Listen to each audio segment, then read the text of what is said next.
truth. And I get it. Like, I'm definitely not one that would deny that whites have privilege. Okay, there's definitely differences in how people are treated based on color. That still happens to this day. But the issue I have was when you were talking about it, you're basically everything that was coming from you were just CNN key points. That's all it was. I mean, I could basically go on right now to ChatGPT and say, give me epic key points from a liberal standpoint on systematic racism, and that's what you were doing. That's cool, but And you it know felt like what, you just, but, you know, I don't care what color you are. No, but do you think that's relevant? Do you think that if you talk to a Jewish person, he's talking about anti-Semitism, that you're going to find an overlap between his statements and ChatGPT? You think it's fucking appropriate to tell him, hey man, it sounds like you're reading ChatGPT and he's fucking Jewish and you're talking about anti-Semitism? That's not paranoia. You sound like one of those BLMers that marches down the street screaming, fuck Joe Biden, whatever, not fuck Joe Biden, but whatever, fuck Trump, you know, like.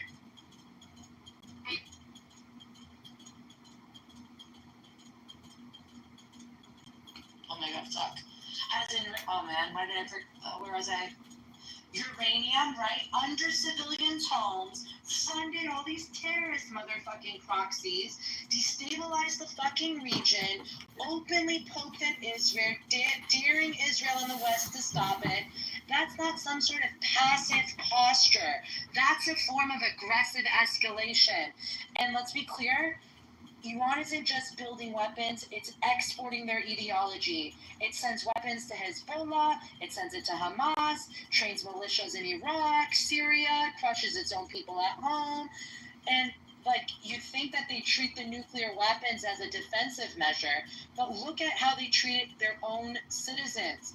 Why would they show more restraint internationally? This is not an argument I understand.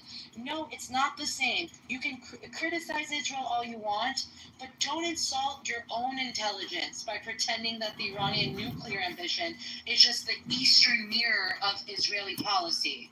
One has nuclear weapons and keeps the region in an uneasy balance. The other wants them and wants more. Like, there's a difference. That's your perspective. I respect That's the reality.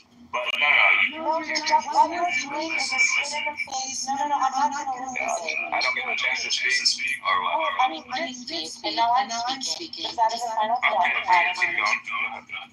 Yes, I will. I mean, I like you way more than that, Mr. Jack, so, you know, I'll get back to point zero, but, I lost my train of thought. I really think that this equating Israel and Iran as two equal evils in the region is just complete shit. I mean, it's incomparable with all due respect. Hey, I'm not going to try to change your perspective on Israel or Iran. And I don't think you'll be successful in changing mine just because of the things I know. But and I'm not going to compare the two in terms of oppression. Whatever, that's a different conversation. But just speaking on repressive regimes that oppress their own people but have acted rationally with nuclear weapons. Kim Jong-un in North Korea is a prime example.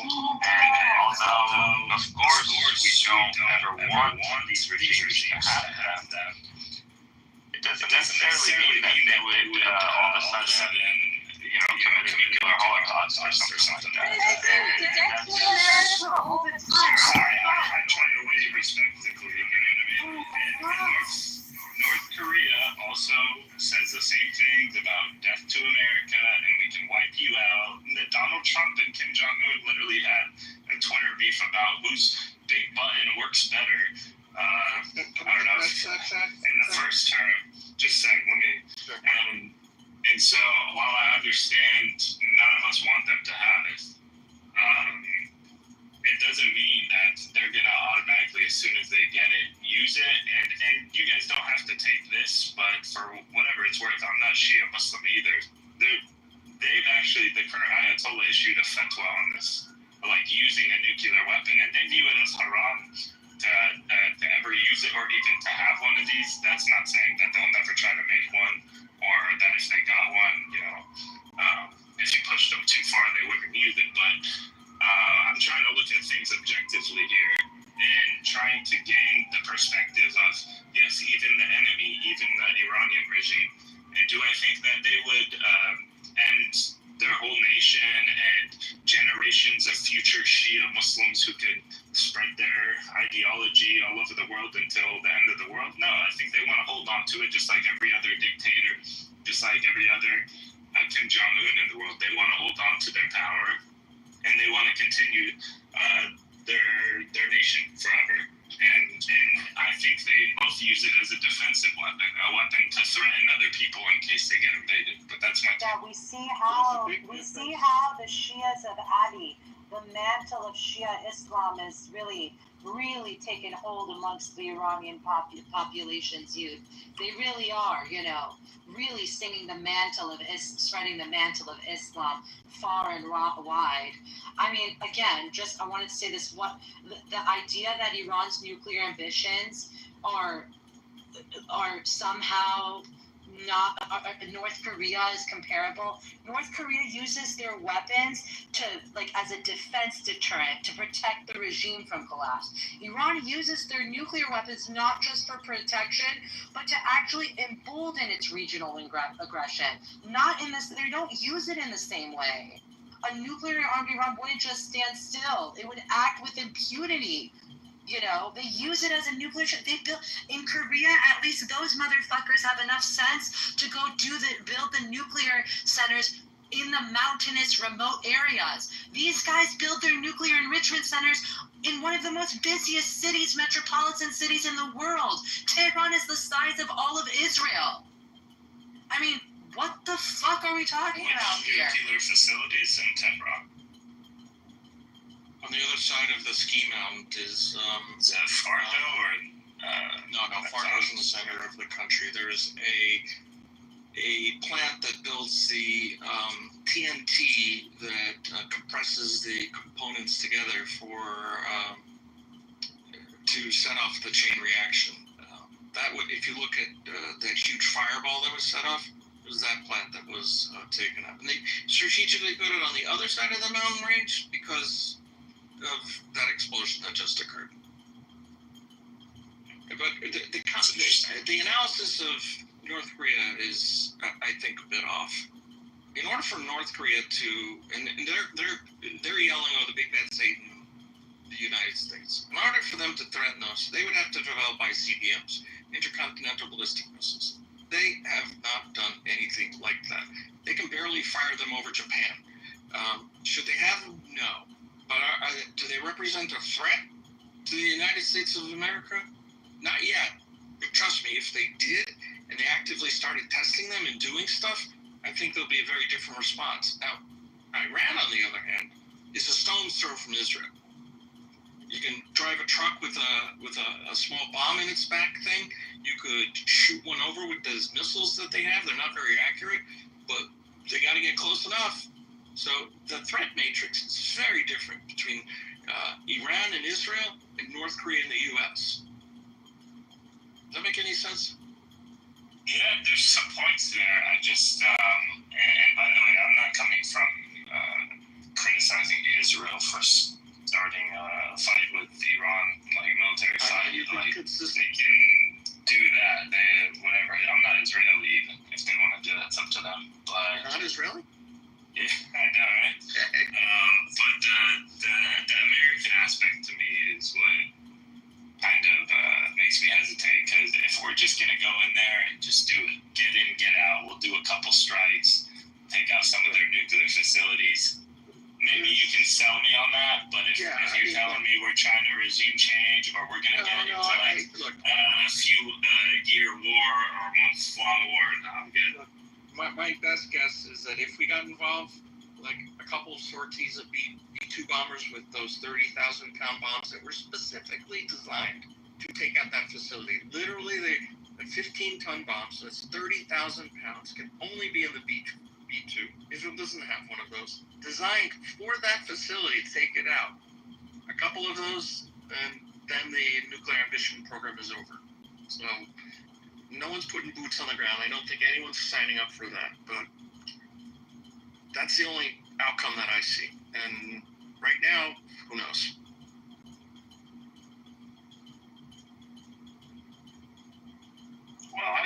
haven't given up the fact that I think that Israel could still pull it off internally by putting special forces in there and gaining access through the elevator shafts and everything, and just blowing the stuff up with conventional explosives. Geez, that takes a lot of setup work. I mean, you know, have you ever put tunnels through an elevator shaft? Well, have you seen all of the flights of tanker aircraft going back and forth that refuel helicopters only? That crisscrossing the skies of Syria? They're there for a reason. They're not to refuel F-35s. That's my guess. I'm looking forward, you know, to going to Tehran one day when there's not an Islamic extremist regime in control of the government and the society. I don't know. That's just me. I don't like Islamic extremism. 770 really call wanted me to for a go. donation. I mean, it might be 770 really cool call to me see for a like a donation. modernized for European, basically Persia.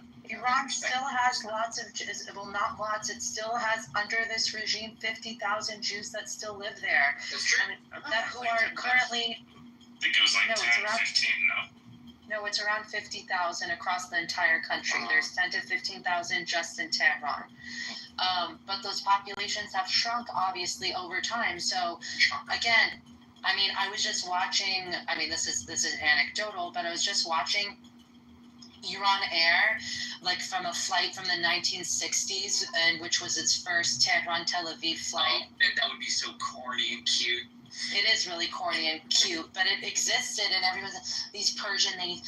We are really happy to be here. But I mean, honestly, that could be us in the next 5 years. There could be a direct flight from Iran. Not even 5 years. In the next 2 years, there could be. It's as easy as a light switch to turn it around back to a same place. Well, it won't be the same place, but it can be a different place. No, It can be a better place. It can be less Ayatollah, more. Yeah, It could be your. There's videos I on YouTube was just- of like sorry, go ahead. No, it's okay. I forgot my go ahead. Video.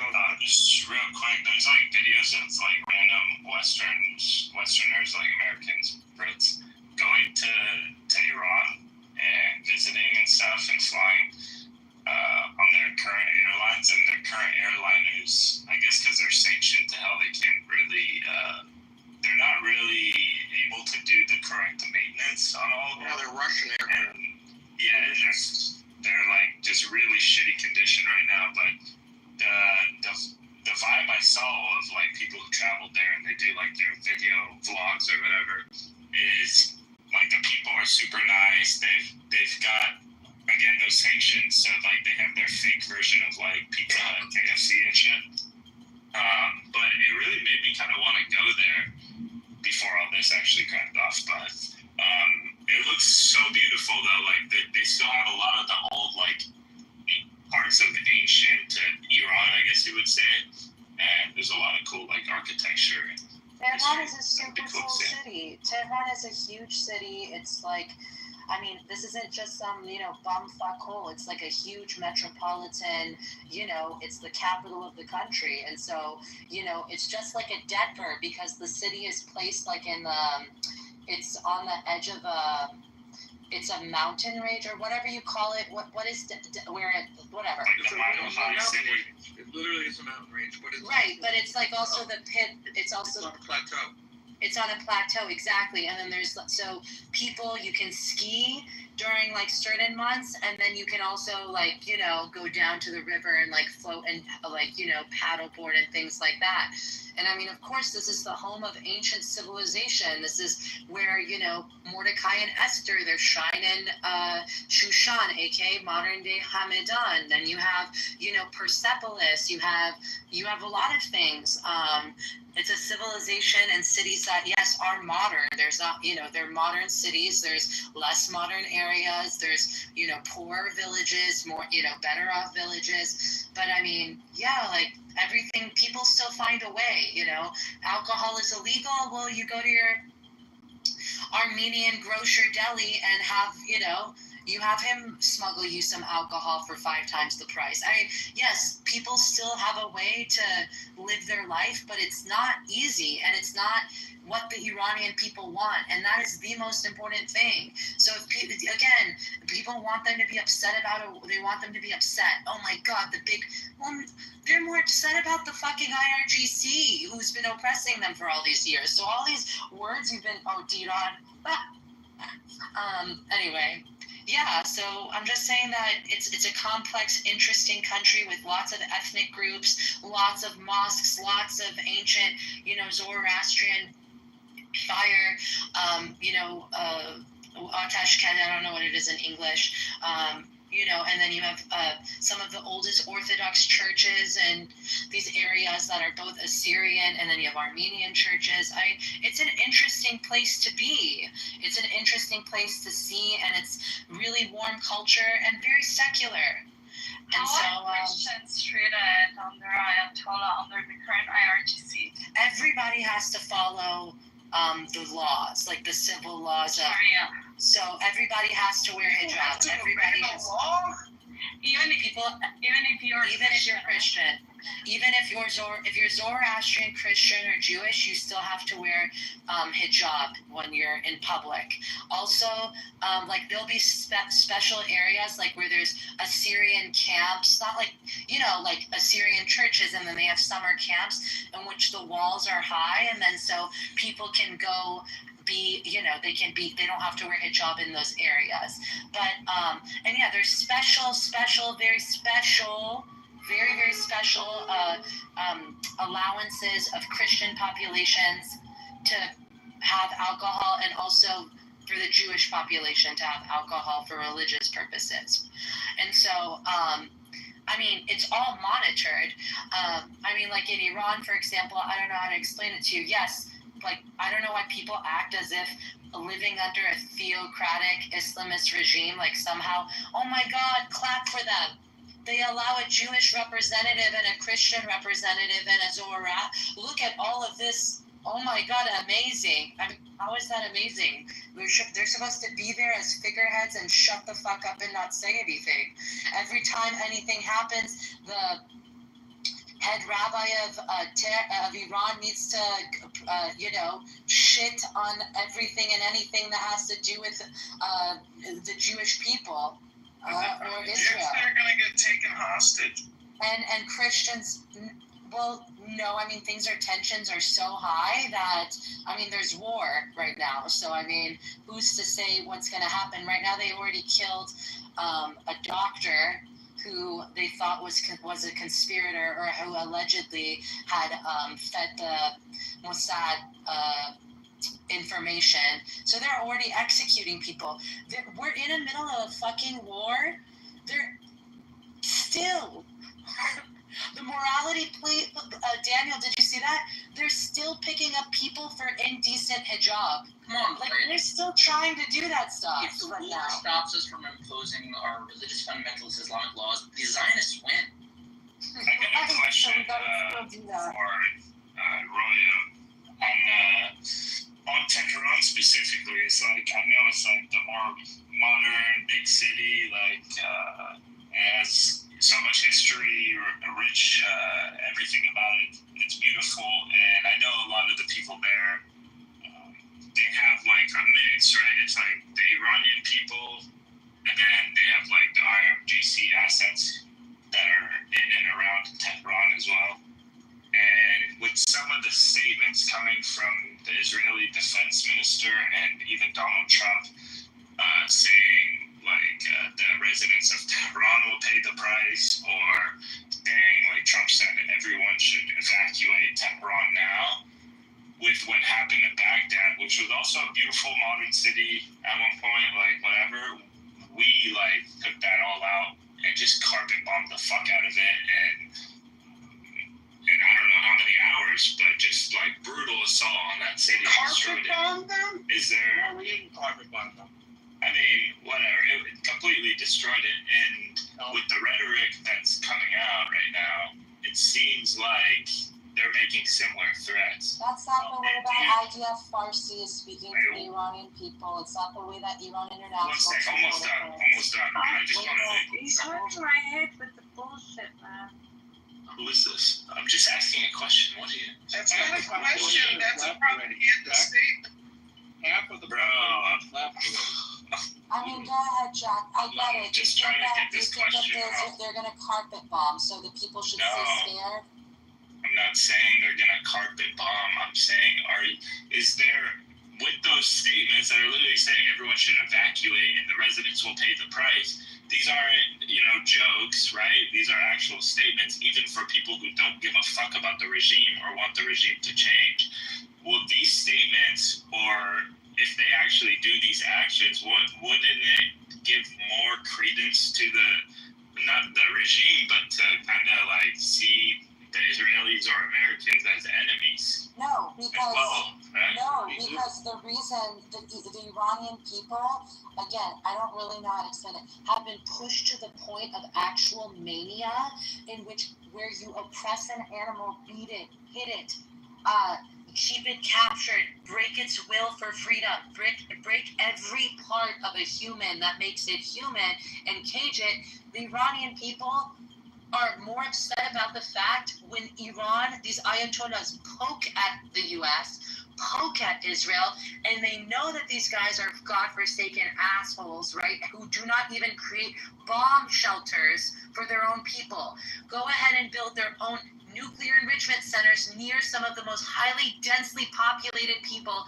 The Iranian people do not view the IRGC as some sort of kinship or some sort of protector of nationalism, or that they need that. In fact, they view the IRGC, they're angry. As more of these things happen, they get more and more upset about the fact that this regime has continuously put their people in this position. The fact that the Iranians will not stop. The fact that they will, I'm not done. The fact that they will continue to poke, to probe, to threaten, all that does is put the Iranian people in more danger, and they understand that. And by the way, that's not the overwhelming sentiment that's being shared amongst the actual Iranian people. IDF said, the IDF has a branch in Farsi, and so in their communications, because of high levels of both Iranians inside Iran, outside of Iran, relying heavily on that information. Also, there's a very large portion of Persian Jews that also follow the IDF and Israeli news in Farsi, so for older generations and stuff, so that already exists, and so A10 knows what I'm talking about. That's not the way that the messaging has spoken. Most people have listened to Bibi's statement about we are not at war with the people, we are at war with the IRGC, a brighter Iran. That's the 99.9% of the messaging. Trump can eat shit for turning around and scaring the shit out of the Iranian people, but that's not the narrative that the Israelis are sharing. In fact, their precision is making people actually be very happy. And I know that's not something you want to hear, but it's actually the reality of it, because people are so worn down by the regime because it's comparing apples to a fucking elephant. It's not one and the same. They are happy. This is more of a liberation of Normandy type of energy than a foreign Zionist entity who's going to infringe upon the mantle of Shia Islam energy, if that makes sense. Yeah, that makes sense. I was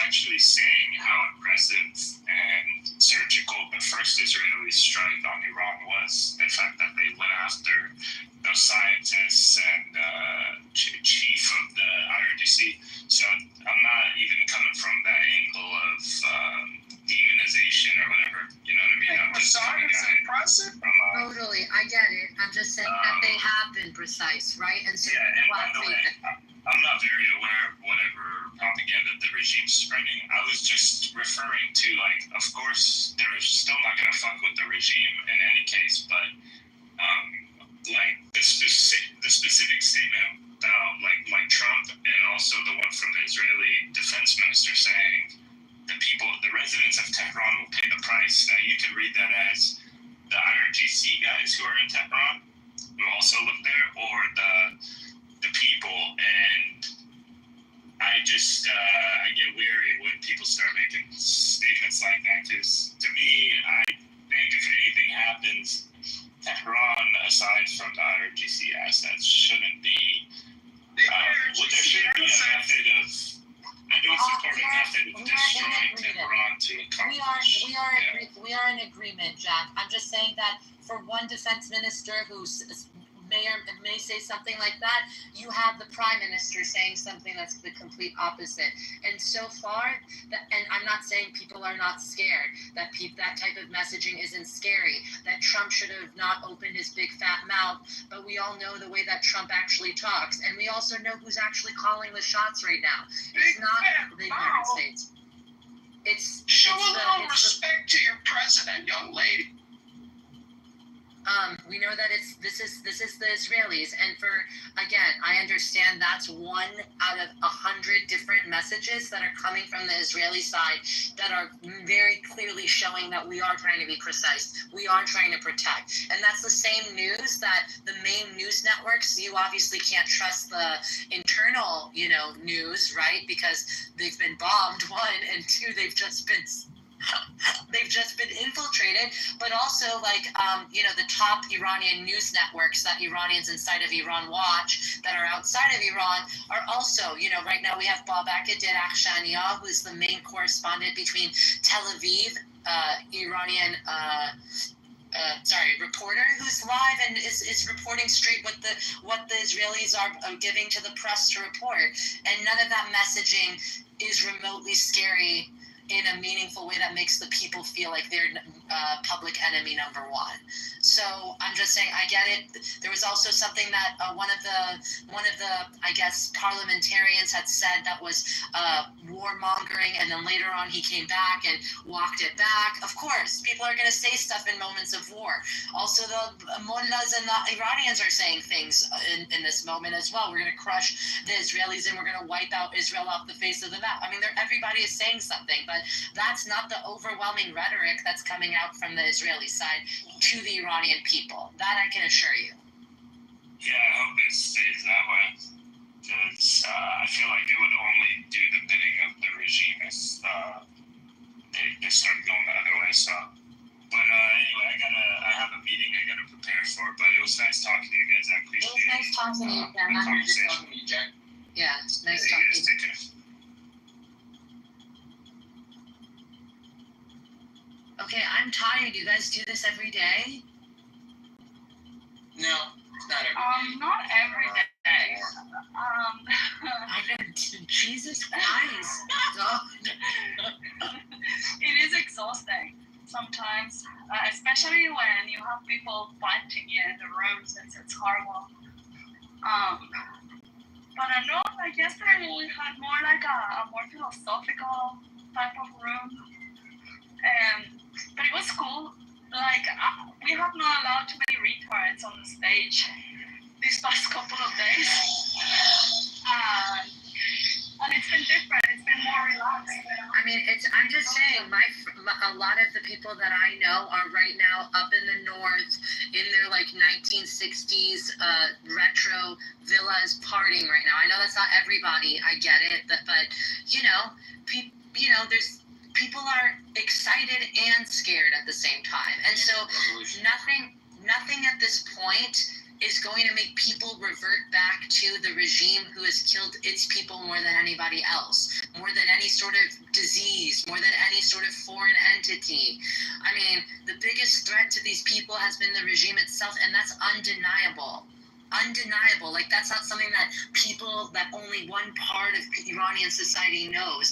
Every single person has been touched by this regime, and not in a good way. I would say the same thing about the American government. Anyway, can we bring back this Irish anti-Semite? I'm actually in the mood now. I have more energy. Northern Ireland, yes. What is wrong with their Irish? They really hate Jews. He lives in an extra state. Northern Ireland problem, and I don't know if they have to be simplistic about it, but they just say, it's the fucking Brits again.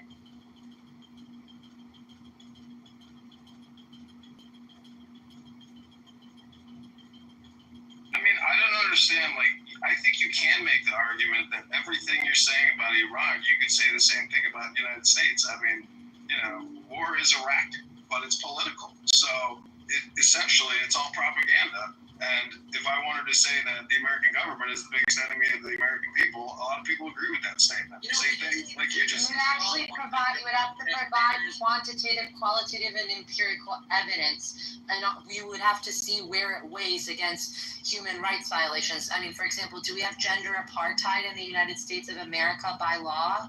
Do we have religious Sharia law written into our laws as like outward right?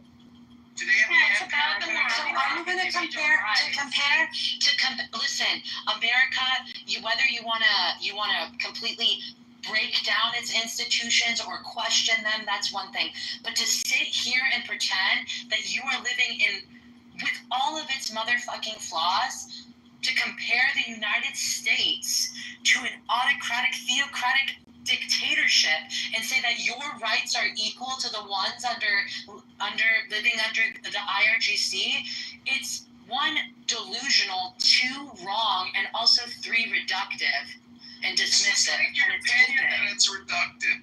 No, it's not my opinion. Maybe you should go take your medication. I don't know if it's like an elephant tranquilizer or something. I don't know. No, it's not my opinion. It's a lived reality.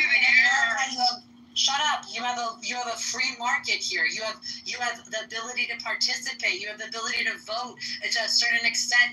Right now, if you're so worried about the system, you have the Senate, you have the executive branch, and you have the motherfucking judiciary. Like, what the fuck are you talking about? I'm just saying that I could flip it and it totally. Yeah, well, how about you not be a complete dickhead and play devil's whatever? Make that claim that governments are the enemies of the people. I mean, that can be applied to every state around the world, but there are also degrees, right?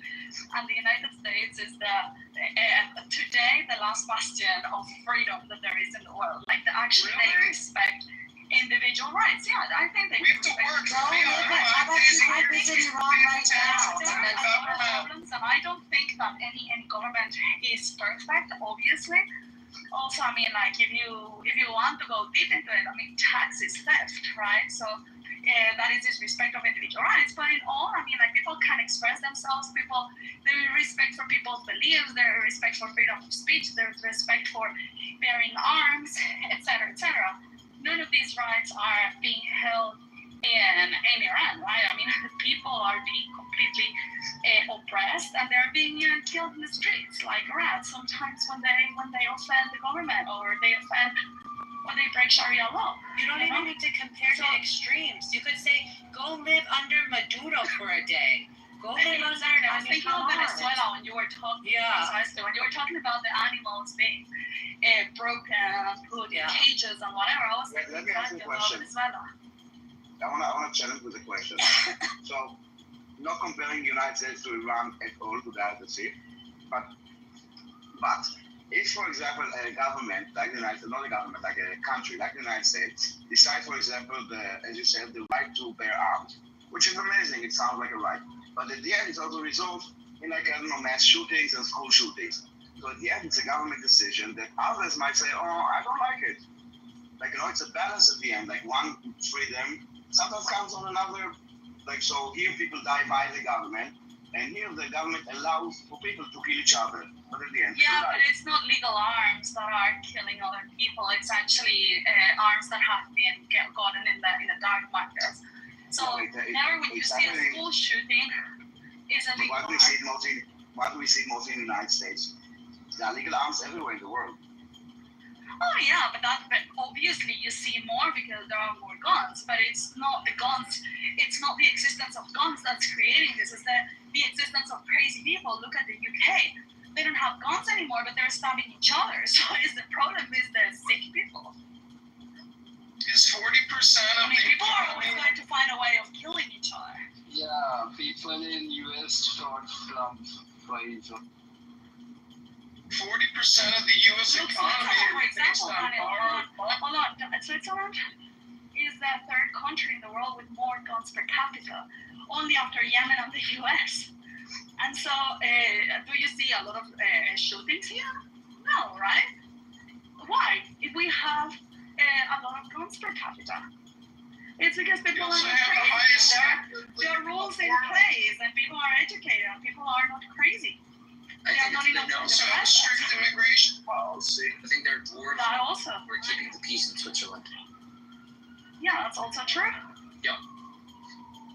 What do I have to do to become a Swiss citizen? I feel like it's a long, pricey. Just climb the tallest mountain and make yourself neutral. Can I not just go skinny dipping in like Lucerne? Is that not gonna give me citizenship? I just love how their cultural identity is you can't conquer us. Nah, nah, nah, nah, nah, nah. You I guys, love how they're like, we don't have come much. here on a visa first and get a job, and then you have to live for 10 years and here, learn German or French or wherever you are and one side you choose. And you have to Are you on the Swiss German side or are you in the I'm in German side. the German side? And Breathing then you so have heavy. to live in the same canton and in the same district, for those 10 years so that you can demonstrate that you are adapting, Also have to incorporating establish yourself. neutrality by not starting wars with any nearby states. Yeah. They will ask all your neighbors and people that know you about you to see how well have you integrated. I don't think that I think I have a nuclear personality just to keep it on topic, but yeah, I don't know if I will assimilate that well in Swiss culture. No, but I'm just saying it looks amazing. I've always wanted to go, so Oh, Yeah. come, you can visit me. I will come visit you. Yeah, show me around. I'll be in Italy this summer, Issa. You're always in it. Oh yeah, you said. When is it that you're coming to? Mostly month of July and the last week of July. July 22 to August 22. Nice. With the kids? With the kids. I can't believe you're taking your entire tribe to Italy. Are you flying into Milan? We've been to Italy before, but not this part. Should be fun. Are you flying into Milan? Or where are you flying? I think we're flying into Milan, yeah. Okay. Well, let me know a little You bit want to try and of say hi home. before we head down to the south for the summer? That would be great. Or on your way back. Yeah, that's a good point. Because my mom is arriving in Switzerland on the 21st. Oh, wow. And Mazel tov. yeah, so she'll spend here a few weeks as well. That's Is she wonderful from news. Guatemala, Spain? Where's your mother from? She's from Spain, but she lives in Guatemala. Oh, you're cool. In Guatemala because my mom's family immigrated during the depression after the Civil War. And then they went to Mexico and then from Mexico to Guatemala. And then they grew up there and ended up marrying Guatemalans.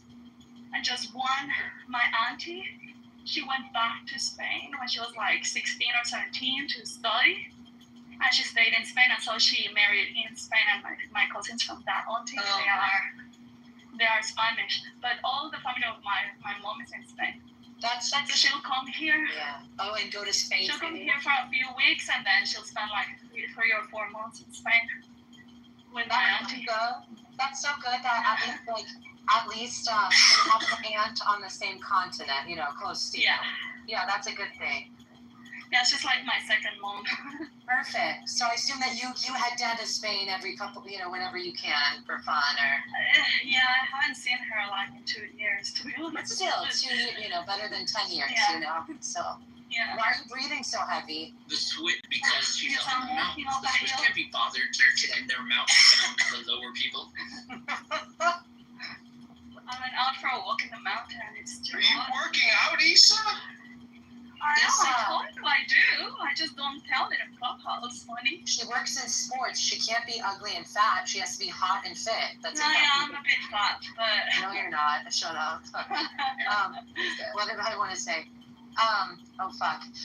So if I walk around this area, I want to go to Lucerne. I want to go to Zurich. I want to go to all these places. I just want to be where the cows are.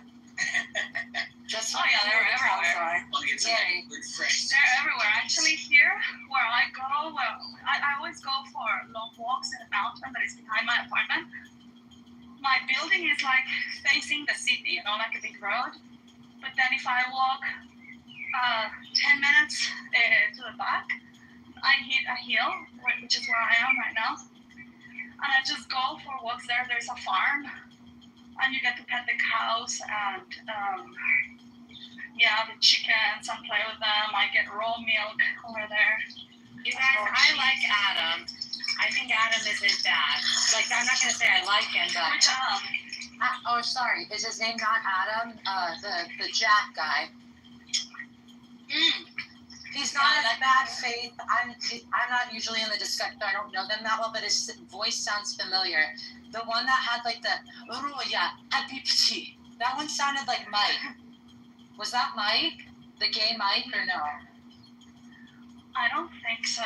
But I did like his Jack. His voice also sounds familiar. And it was very pleasant to speak to him. Algerian, Palestinian. Half Algerian, half Palestinian. Algerians are the most Islamist out of all of the North Africans. Not that he's an Islamist. Yeah, in comparison to Moroccans and Tunisians, their population is relatively more secular, less, Islamic, in comparison. They have a lot more, now in recent years, in the last 10 years, there's a lot more secularization and also support for indigeneity and returning back to non-Arab identity.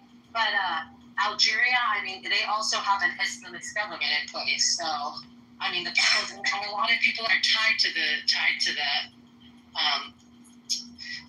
the military apparatus there. But yeah. As an Iranian, are you proud of this moment? Are you feeling proud right now? I've never been proud of. Are you excited about the future of Persia? Is the excitement in the air? I'm only asking you. I just think this is an amazing time of our lives right now. It really is. I think so. We're at the cusp of something absolutely. Oh shit! Am I mute? I was about to say, of course. This is the liberation of Normandy on a way bigger scale. This is an amazing thing that's happening. This is the Western civilizations, the basic markers of human rights being stood up for in a meaningful way for the first time ever. Thank you, Bibi. The people that I know, all of them, they're scared, right? They don't want to die. They're scared of war. Who likes war? Point blank. It's normal, yeah. Yeah, but what Israelis like war? Do you think people like going into bomb shelters? Do you think that people like when they have to evacuate their home? Do they like it when Iran threatens their life? No, but yet still the people are united together. I feel so proud of this moment. I feel so proud of this moment. It's amazing that the Israelis have put up with it for so long, but now the time has come for the world to be reshaped.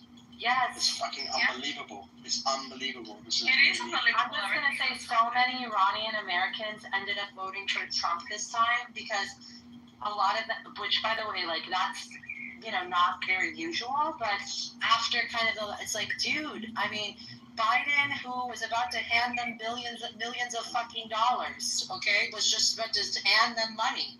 Thank God it froze. Thank God they froze the transfer. As I've always said, peace be upon him, Donald Trump. I'm just saying, I don't support Donald Trump in a lot of ways, but at the same time, even a broken clock can be right twice a day, right? So, whether it was the Abraham Accords, whether it's we should, we'll do whatever, America should do whatever Israel wants America to do. They're not the ones calling the shots, and unfortunately Donald Trump is not going to be the one that's going to win the Nobel Peace Prize or take the recognition for Well, yeah, not change, accent. lies, and fraud. Take your medication and then try to participate. Stop projecting your lack of medication on. Anyway, Come on, John. You can. Come on, Josh. You're sitting on telling me to take my medication. I know, but I'm just saying. You are acting It was a friendly reminder, John. It was just a friendly reminder. Exactly. Daniel said. Just don't be a nasty people. Oh, it's friendly. Okay, got it. And You're a very First pleasant time in a person. few days. First time in a few days, I hear a voice of absolute passion like I haven't heard before. Roy, Thank you. you are an inspiration to our clubhouse. He is an inspiration. I love him. In such a way that I cannot wait for the day I can step foot on Isfahan soil and Tehran soil and go. I feel almost like I'm home, but I'm not home. We'll be going to Shushan together by 2027. That's the goal. We're gonna do a tour, then we're gonna go to the south of Tehran, and we're gonna go visit the King Daniel's shrine. We're gonna do all of those things together. Is there going to be anything left? Maybe Shushan should be the new capital. Maybe it should. There's nothing in Gaza anymore, so why do you think there's going to be anything left in Iran? Do you know, when I was a young kid, my father always used to buy Persian carpets. And it wasn't until I was about 10 or 11 years old that I looked at these carpets and I thought, wow, these are just pieces of beauty. And magnifique. I'm standing on one right now.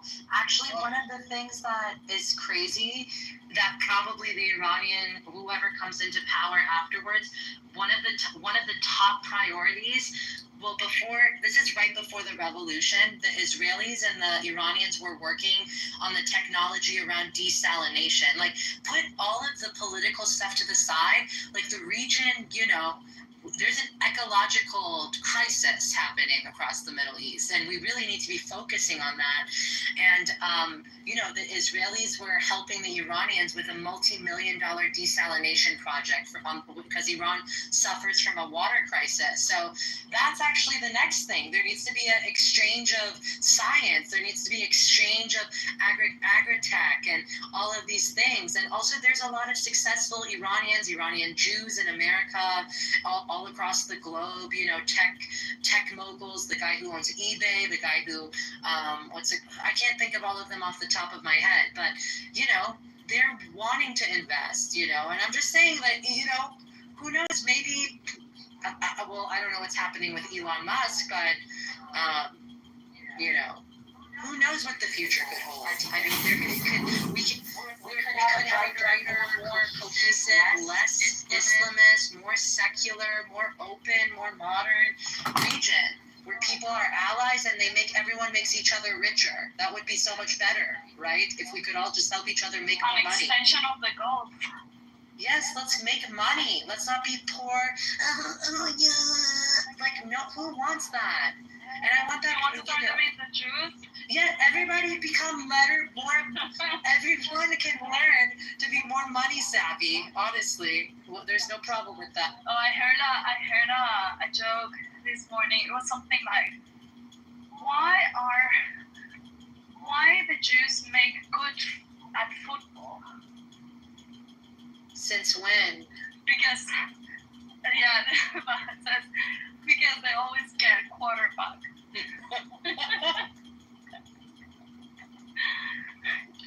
I read an amazing piece this morning from Imam Hassan Dogumi from Paris. Yes, I read that too. And it was such a nice read. Somebody shared it the other day, or I don't know. But it was not too long, right? Isa, they made a good point though. That I keep calling him Adam, whatever, Jack.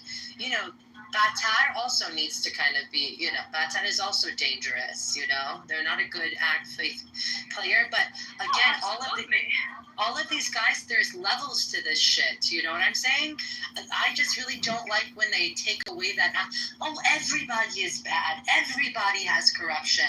No, not everybody hangs gays off the noose of, at the time of their career.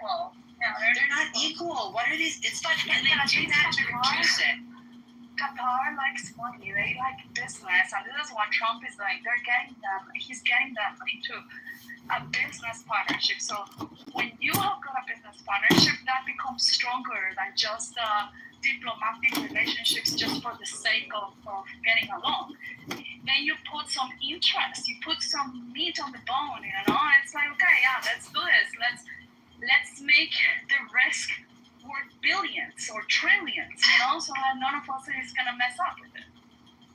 The funniest tweet that I saw, I'll just say this one. The funniest tweet that I saw was the Iranians said that they hit like Mossad's headquarters, I don't know where. And then it's okay, we're all in Tehran. And did you guys see that? It was really funny. It was like, oh, it's okay, we're all in Tehran right now. The other one that was really good was when Trump got a call from Putin, and Putin said, I'll be the peacemaker between Iran and Israel. And Trump turned around and said to him, no, you deal with Ukraine. Good. You just deal with Ukraine. Is that him saying that, like, figure out the Ukraine situation sooner rather than later? That would be nice. Someone saying something to this motherfucker. Absolutely. As I say, peace be upon him, Donald Trump. He will be remembered in history. He will be the next prophet in those biblical books. Guaranteed. The Iranians love Trump. They love Bibi. They've loved Bibi for a while, but especially after when he hosted the Crown Prince in April of 2023, and then he did all of this cultural stuff, Persian Jewish unity kind of stuff. Like, people have been kind of like obsessed, and now people are just like, Dasted Bibi dard nakone, meaning may Bibi's hand not hurt from the slap he just slapped across the face of these guys. And he's right. Fuck them.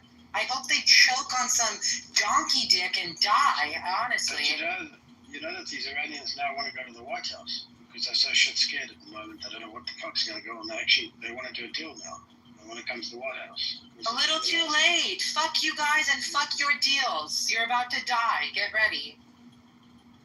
And I just want to clarify, I'm talking about the Iranian IRGC for anyone in the audience. But too bad. No more deals. No deals. Where deals? What deals? No more deal.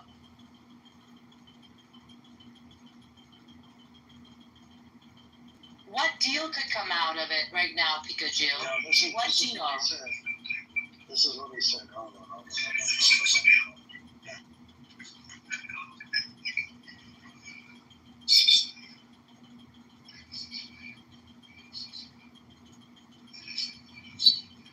I just received a letter in my mailbox from 23andMe saying that they filed for bankruptcy in the U.S. Yeah, don't do it. They had a huge data leak. I'm sure you've heard of it. No, you already did. Yeah. Okay. Oh, man. It says you may have claims against the debtors, including for monetary loss or personal injury. Any holder of a claim that fails to timely file a proof of claim in the appropriate form shall not be treated as a creditor with respect to such. Yeah, they sent me like a legal notice to tell me, I guess, my rights about if I have got any claims or anything. Do you? No. I did my 23andMe. That's the reason why they have my address. Did you find out you're Jewish? Yeah. Baruch Hashem, Mazel Tov. 4% Ashkenazi. That's definitely from the Spanish Inquisition side, yeah. What the fuck is this? I'm tired for them. Daniel, this time don't stare Daniel, this time don't stare the Irish guy if he comes in here. I want to play next time. No, he was kicked out. Oh, forever?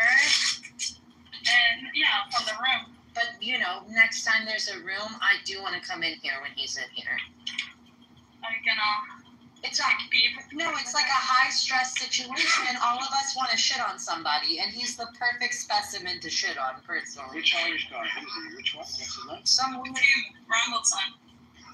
Oh, he's a fucking piece of shit, that one. He doesn't even hide his anti-Semitism at all. It's not even close.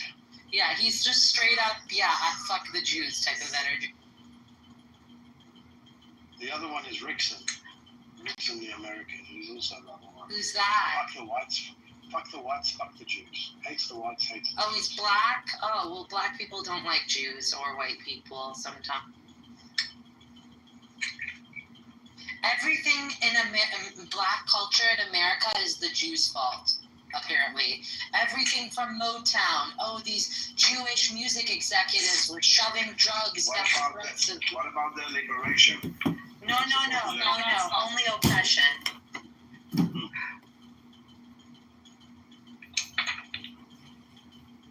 Yeah, so the Jews are at fault for communism, they're at fault for feminism, they're at fault for, they control the media, they control guns, they control the gays, yeah. France. And they are the ones pushing immigration. Yeah, I mean, they even stole my house, they make awareness great again. So I tend to agree with this guy. I mean, there's so much evidence, right? Yeah. Yeah. Piling up. Yeah, Jews are at fault for every single thing. And that is what I say to him, like, yeah, I believe you, dude. Like, the Jews control your brain. I agree with you. I think they absolutely control his brain. Oh my God, only invoices. I receive. What am I going to receive a check? Yeah, same thing for me. I never get, nobody sends me money. Nobody ever, here's this. This is the reason why I have to convert to Judaism. So I start receiving the checks. It doesn't work that way, I promise you. It's a scam. They never come. Anyway, this room was really fun and very good faith for the most part. So thanks for having me. I gotta bounce, but I'll talk to you guys later. Bye. Lovely having you. What else did you mind? I'm always afraid when I receive posts, you know, and I'm always thinking like, what issues do I have to deal with now? Yeah, it's never, it became just like a task. It's never like something good or like a letter from someone or... Exactly, and all the letters that hit my mail was not from the government. Yeah, it's like migration or taxes or, I don't know, a court. I got in trouble last week. I didn't know this. So I have an insurance company and apparently there was a payment I missed from April of last year, over a year. And so they sent me the kind of like, well, I didn't pay, but I didn't know that I didn't pay it. So they sent me the bill through the how do you say, the city hall, right? And so the city hall sends you a letter, right? Like saying, yeah, well, you need to come and pay or we're going to send the police. And so I went there and I got the bill and then I spoke with the insurance company and they were like, yeah, well, you need to pay before, I don't know, January or whatever. I'm like, okay, that's fine. And so I paid some bills.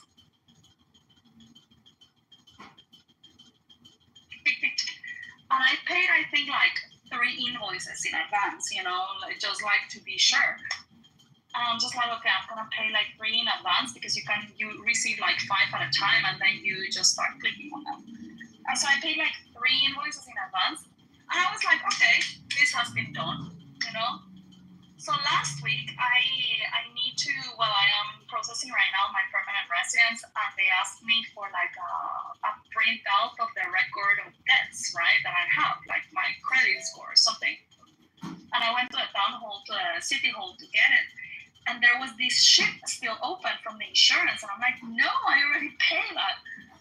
Anyway, so I called the insurance company and I'm like, okay, tell me I'm going to pay it right now on the phone so that I can make sure that it goes to the right invoice, right? And so they're like, oh, no, sorry, this is not with us anymore. We sent it to the court. I'm like, what? Oh, so wow. I received, I mean, they sued me for 250 euros, for 250 francs. They sued me, and so I had to go to a court, and I had to take them proof that I had already paid the bill and whatever, and I'm like, yeah, here it is. And they're like, okay, so I had to pay, so the original bill was 250 francs. With the interest and everything, I had to pay 470 francs. And then the court, because of all the processing, they charged me another 200 francs. So a fucking invoice that it was just a misunderstanding of 250 francs became 670 francs. Well, this is how you learn. Oh my god. Yeah, and now I just went to You took a course. You took a course at how to be a citizen or civil, I don't know, like a resident, legal resident, or you pay your debts on time. And if you don't, we will fuck you up. I know. Unconditional surrender. This is what we want. But this was embarrassing, right? Because I mean, like, why do I have to go to court? What country do you live in, Asa? In Switzerland. Okay. Yeah, don't fuck with the Swiss. Yeah, exactly. And they took me to court for 250. And so now that I went to open the post and I'm receiving, like the letter of the court that I never got it on time because I found out by coincidence. The letter never even hit my thing, but I found it by coincidence that I have to go to court. But still, like, I have to pay so much money, 670 fucking francs, just because I didn't pay a 250 invoice that was not even. It was an accident. And the stupid thing is that it's from April of last year, and it's my monthly payment of the health insurance here in Switzerland, and they kept on charging me for May and June and July and August and September and all the way to right now, and they didn't pay that invoice. They didn't allocate any of that money to the old invoice, which would have been the easiest thing. And instead I just skipped one payment accidentally, and it became a huge issue. It was ridiculous. Damn. Well, yeah, that's a lot of trauma for 200. That's fucking great. Oh yeah. Yeah, and they can send you even for less than that. Is it one of those countries where they do, if you get a traffic ticket, they charge you based on your income or not? No. Okay. No, but it was accumulating, because I had it there for a year, and I didn't even know. Because they sent me a notice. My insurance company. My health insurance. I skipped 1 month, and I didn't know. And so they sent some notice to me, and I went to the city hall, and I got the bill, and I'm like, okay, I'm gonna pay. And so I called the insurance company, and they said, well, anyway, I just. Why are you leaving, Daniel? I want to listen to something. Oh, but you will be back. Yeah, I just like to tell soon. Where are you from, Isa? Originally from Guatemala. Okay. I was wondering. I heard a South American twang. Yeah, my accent is indeed sort of South American or Latin American. But it's a little bit weirder, I think, than just plain Latin American. It's very fucked up, my accent. I have picked up stuff from everywhere. Guatemala. Yeah, Guatemala. Is Eitan still there? Eitan, are you there? No, probably not. Everyone was saying how pleasant it was to speak with you today, even though you are against. The opposite. Yeah, it was nice speaking to you guys too. I enjoy conversations where we can have serious discussions and shit, instead of cussing people out. Do you go to Amir's room? I'm banned and suspended from ever going to his room. So Why? He's blocked me. Why? Because What did you do? he has a narrative and a script he reads off, and if you're a Palestinian and you don't agree with the bullshit he says, or you want to explain in certain things he wouldn't know because he doesn't live in that society, he will flip out and he holds a grudge. I told him I liked Saudi Arabia and that I said very nice things about Saudi Arabia. He didn't like that. and yeah, he called me a Zionist and a kafir or some shit. I'm like, and then I trolled him for like a month, but anyways, he kicked me out because I correct him on his bullshit. Yeah, I think that they say a lot of propaganda, and I know that I might be biased because I am on the Israeli side, but I think that they spill a lot of bullshit there, and they are not thinkers. They just want to fight. They just want to yell. It's just so annoying. Yeah, they do the most low-hanging fruit conversations, and it's just like the most childish bullshit.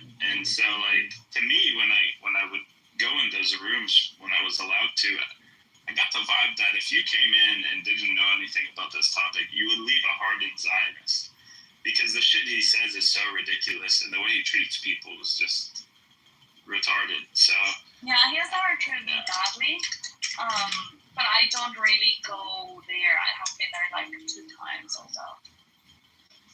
Okay, yeah. If you're a Zionist, you probably love that room. It's just like a joke. It's so stupid. No, I mean, like, I tell to the guys, to the Jews, like, I don't consider myself a Zionist. Like, Zionism is an ideology, right? And I support Israel, at least in this conflict. I believe that they are on the right side, and I support civilization. I think that there is so much to point fingers at Hamas, and the Gazans themselves. I see them both as victims and perpetrators. But I think I am of the idea that they have become perpetrators not because of their own fault, let's say, but because they have been manipulated and indoctrinated and intoxicated a lot by Hamas. I think that they could have the potential of being good people, but they truly see Israel as their enemy, and they will try to get rid of them for as long as they live. And it's a mentality that unless you have an epiphany, like a miraculous epiphany one day, they're never going to wake up from that realization, and they will never see a way of having a peaceful relationship or whatever. But that doesn't mean that, I don't even know how to take this, how do you say, the label, of Zionism. But I don't stand with Israel no matter what. Like, whenever they do something or will do something that I don't agree with, I will critique it, and I am not, it's not part of my ideology. I don't subscribe to that ideology, so. Yeah, I never understand when people say, like, to any country, I have unconditional support. Like, really? They could, like, do anything and you have no conditions to your support? Like, hello? But I have a lot of criticism for Hamas, too. As a Palestinian, I feel like in a lot of ways, their actions do the bidding of against the progress of the Palestinian people, I'll say.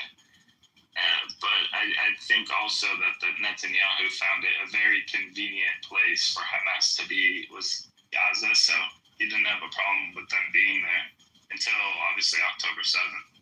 But I don't like the way he handled the war either. I thought, and I know actually how surgical Israel can be, and I just I don't like the fact that fucking Gaza looks like an empty desert today. Yeah, but you also need to, if you were the idea and you want to go only after terrorists, right? But then you have terrorists that are identifiable as terrorists, but then there are civilians that are terrorists as well, that are militants, right? But that don't dress as terrorists or don't act as terrorists, right? But they're still there out to kill you. So it's a very difficult situation to fight with Gazans. I think it's one of the most difficult battles that any country has ever had. On top of that, you know these things, that Hamas stores weapons in civilian buildings, you know, like schools and hospitals, and even under cradles of babies and stuff in their own homes. And the reason why they do that, I mean, is strategic. Like, I understand it, you know, like, I would, if I were them, probably I would have had the same train of thought, right? And it's like, okay, we are going, because we know the principles or the morality, or even if you want to say that the IDF is immoral and they just do it because of international pressure. But you know that they have to abide by certain rules, right? And they are not going to bomb a school, or at least will think about it, or at least will think 10 times or strategize 10 times before they actually go for that school. Hold on. Right? As a teacher, school has not been in session since this war began. Like, no one's at school. Let's be clear. I know, there's but it's people, not the point they're I'm using making. schools as shelters right now. I understand, but the And building. so my point is that when you see this from like an Israeli perspective or an Indian perspective, they put you in an impossible position when they have weapons in schools or churches or whatever, and you need to get rid of these weapons, but you're also told that you cannot destroy these buildings. And so it is done all on purpose, right? It's like traps to your enemy, and it's just strategy, right? It's tactics. And so when we talk about the destruction, just very briefly, when we talk about the destruction of Gaza, we need to take these things into consideration. And the last thing is about the deaths. When I was looking at the deaths reported by the UN, which comes from the Gaza or the Hamas or whatever government, and you see the breakdown, you see that are reported, let's say, to make just round numbers, let's say it's 40,000, right? So you see 20,000 are categorized as terrorists, and then 20,000 as civilians. And the 20,000 of civilians appear to be, for example, 80% are women and children, right? And so when you're like, oh my God, when they're killing civilians, they're almost exclusively killing women and children. But then this gets to people, but what they don't tell them is like, the reason why it's 80% women and children is because there are barely any men in the civilian side, because men are usually militants of Hamas. So all these nuances, you know, serve the narrative very well because they are not told to the people, and the people are not used to rationalize these things. Yeah, Go ahead. I think with that last point about the men, with the fact that I think Gaza is like 2 million people, and it's like half men, half women, and so let's say there's like 1 million men, but even the IDF's intel, as far as the last time I read, was they believe there's still about 40,000 Hamas members. That was the number at the start of the war.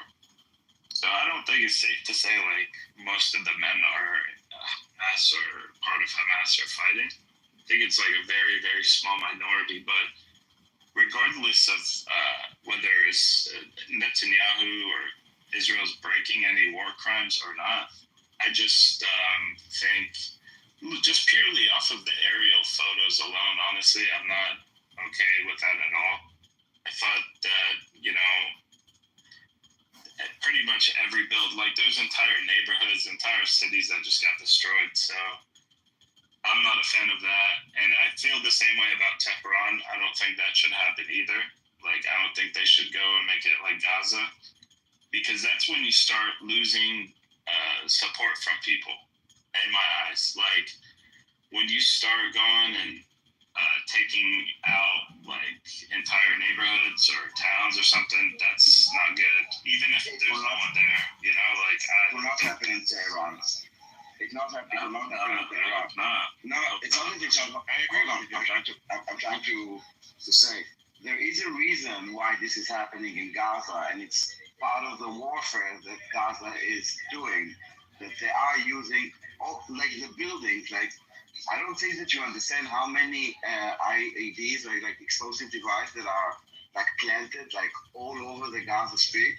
Like almost every second house has some kind of like remote detonation or some touch detonation or whatever. This is why there are also like casualties from the IDF. It's all of them are in those explosives, like explosives. They also put like explosives in walls, for example. So in order, sometimes it's easier to just destroy a house than to just allow risk soldiers to look for explosives in walls. And also, those explosives don't necessarily know who touches them. When you see like people without limbs, it's probably not like an airstrike. Like it could be, but could have stepped on something or picked up something. No, I hear you, and I know the IDF will do whatever it takes to protect their soldiers, and there's guerrilla warfare going on. I'm just not comfortable at all with the level of destruction in Gaza. I think that's created, and honestly, even if I was pro-Israel, I wouldn't be comfortable with it because no one's comfortable with it, but it's just necessary and long run. Like I'm telling you, like real quick, just to land it, Daniel. Like the generations of like kids who are growing up watching all this shit, there creates even more animosity and hostility towards Israel. I mean, to levels where it's very. You need to understand, Jack. We hear a lot about this image thing, and you need to understand that is not our first priority. And our first priority is safety, security, morality, humanity, before like how it looks. And yes, there's a lot of misinformation. A lot is like an understatement. And with time, people will see and facts will come out and they will understand, or like not understand, they will understand who to blame. They will understand the context, why this has happened. And looking at Gaza like this, I saw images of Gaza before, like, yes, a lot of like beautiful, iconic places, but it's not us that made it into a terror base. It's not us that put those IEDs. Even if we stop today, okay, do you think that anyone could go and save those buildings? Like take all those explosives? Like take out all the explosives? Well, I've seen cases where how much Daniel. I've seen a case. How much explosive is there in Gaza that didn't explode? That just this effort to remove all the explosives, even from like our bombing, like things like that didn't explode. You literally have to get rid of almost every structure if you're selling me on that mentality, because I've seen examples of the IDF taking over a building or a certain section of a neighborhood, and then when they're done with it, they've cleared all this place to make sure there's no weapons and stuff, right? Then when they're done, they blow it up. And I'm like, you're gonna tell me, they'll come back and put more explosives. No, I will tell you why. You can also see, first of all, there are a lot of corridors that were created in Gaza. It's basically flattening like a big route.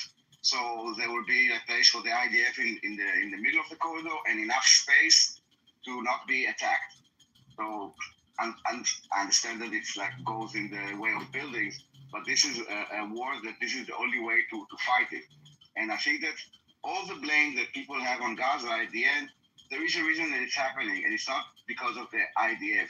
For example, if you now buy, like an example, build an illegal building, like without permission, yada yada yada. And then comes the city and destroys it. And like, oh my God, they're destroying my home. Like, there is context. And the fact that you build illegally, or the fact that you created like 350 kilometers of tunnels, under 40 kilometer stretch of strip with entrances to homes and that is the reason. And when you put IEDs everywhere, now they're like, for example, the tunnel under the European hospital, in order not to destroy the hospital, the IDF had to fill the entire thing with concrete, the entire tunnel, which is like, I don't know how many tons of liters or whatever. But we cannot fill the entire Gaza with concrete. And also, I don't think the population would want, like, if you would fill the entire tunnels with concrete, you cannot kill your future, like, growth there. They destroyed Gaza. You need to, like, really, like, you guys, the plural, you need to blame the Hamas or the Palestinians or the world even I criticize that whenever we say something because it's coming from Israel, so it's propaganda, and no, Hamas are not using like I would, if you go with me to a room and I would say that Hamas is using human chance, they would debate with me. No, show me proof, show me evidence, like as if there's no Brazilian.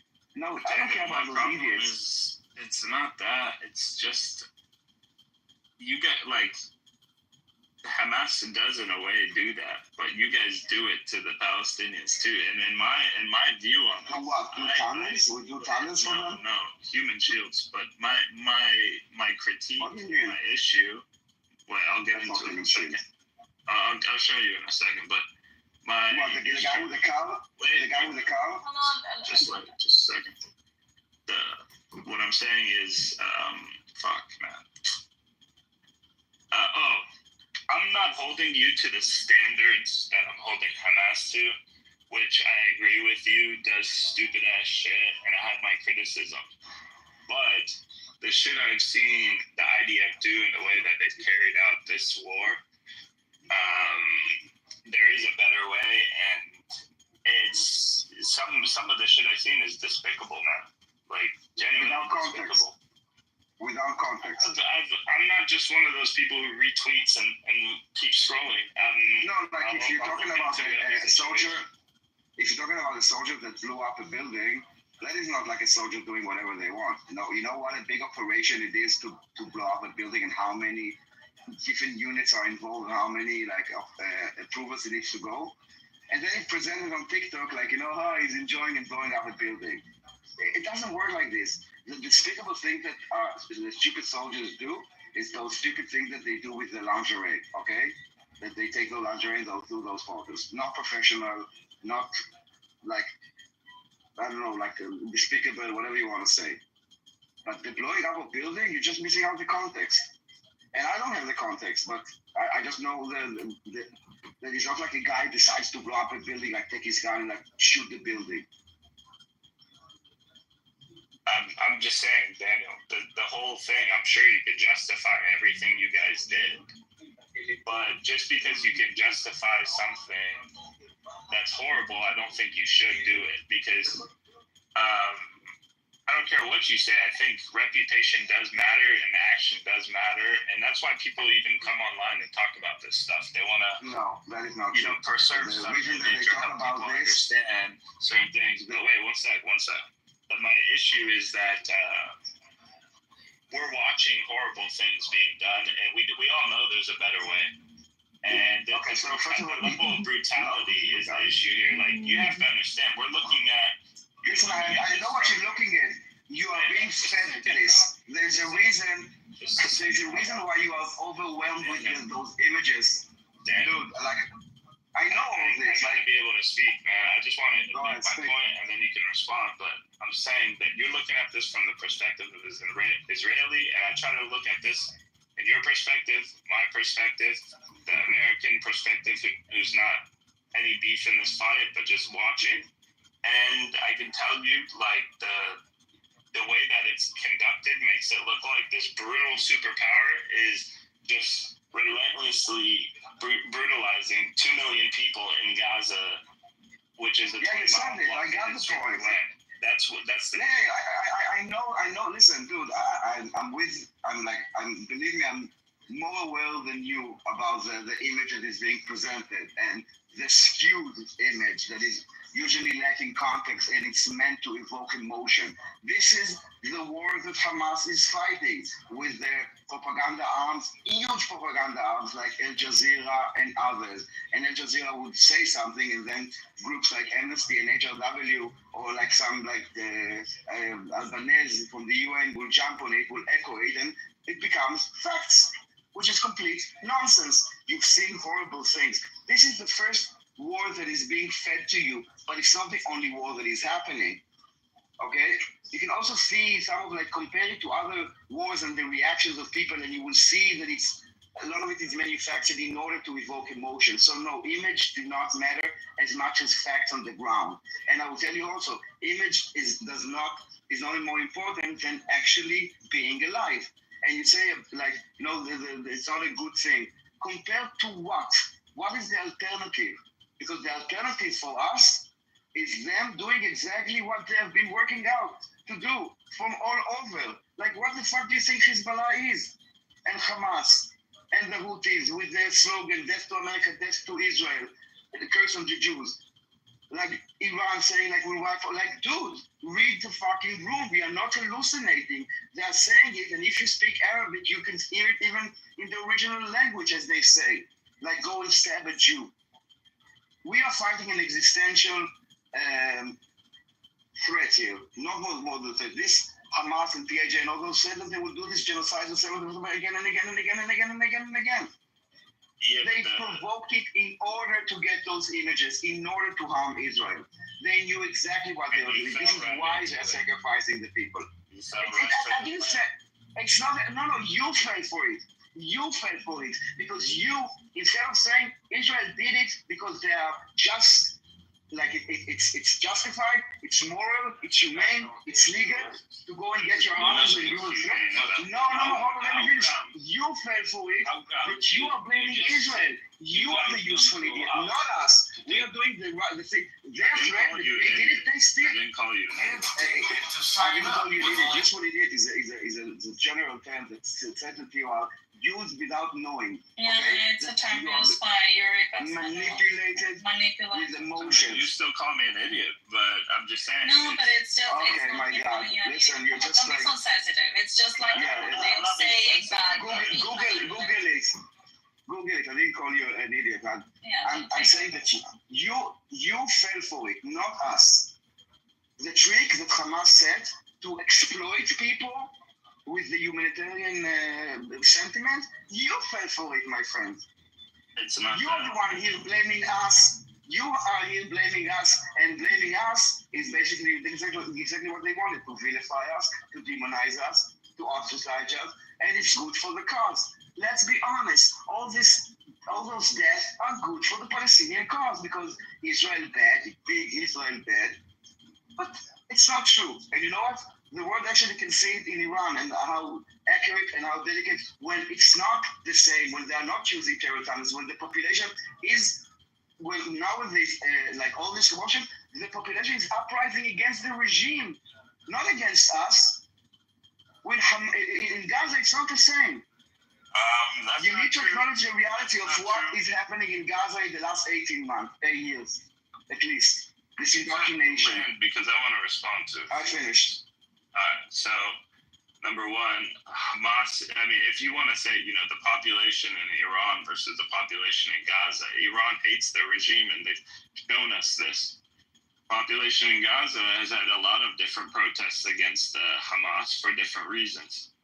And there's probably been more opposition there in real ways than there has been in Iran. But aside from that, doesn't mean they like Israel or think Israel's going to save it from Hamas. And I forgot what the fuck are you even saying? I wasn't paying attention either. I remember now. The part where you said, I fell for it. Hamas didn't want you to necessarily, they didn't want, their propaganda is, like you said, more misinformation shit, right? What you fell for, what Israel fell for, was they wanted Israel to crash out, I guess, right?